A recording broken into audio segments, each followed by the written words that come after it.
Sales are down, but prices keep climbing. What does that mean for Westchester families? This is the Westchester Brief. I'm Jim. Let's get into it.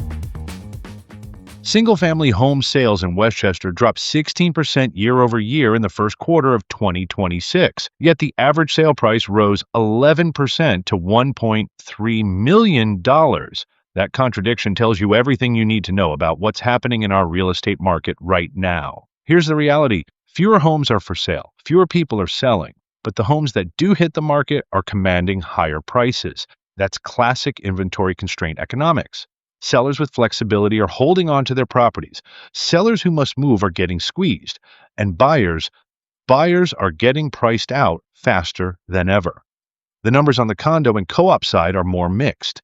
Condo sales ticked up slightly from 240 to 251 units, but the median price dropped 5% to $529,000. That's a signal. It suggests buyer resistance at higher price points. Buyers are saying no, or at least not yet. Co-op sales held steady at 337 units. The median price climbed 7.3% to $256,000. So you've got a different story in each segment. Condo softening, co-ops firm, single-family homes out of reach for an expanding segment of the population. The real story is the affordability cliff. Young families who might have bought a 3-bedroom colonial 10 years ago, they can't get there anymore. They're shifting to condos and co-ops, or they're leaving Westchester entirely. That's the demographic trend that will reshape these towns over the next 5 to 10 years. For municipalities, this creates a revenue problem. Fewer transactions mean fewer transfer taxes. Mount Vernon, Yonkers, White Plains, New Rochelle, those transfer tax revenues have been growing now that growth flattens or reverses.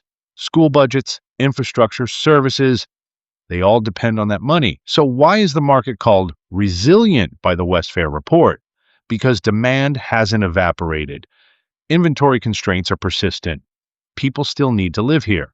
The jobs are here, the schools are here, but the combination of fewer sales plus higher prices is a recipe for worsening affordability. That's not resilience.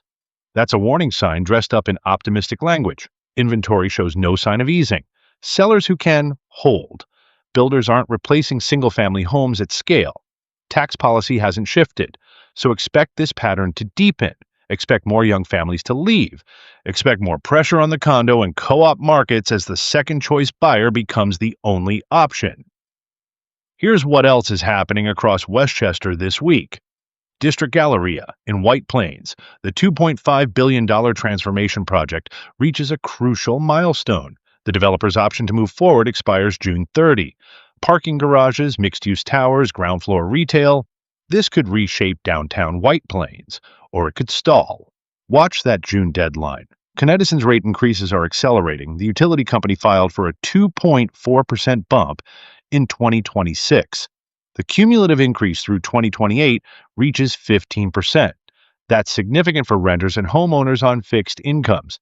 Your heating costs, your electric bill, they're going up faster than inflation. Starting April 18th, a new New York employment law takes effect. Employers can no longer use consumer credit history as a hiring factor. It's a win for workers with financial troubles in their past. It affects thousands of people across Westchester. Finally, Pleasantville residents vote May 19 on a $17.5 million school bond. The controversy? New athletic field lights, sports after dark, or preserve the neighborhood character. It's the kind of local fight that reveals everything about how Westchester communities see themselves. I'm Jim and I live here. I'll see you tomorrow.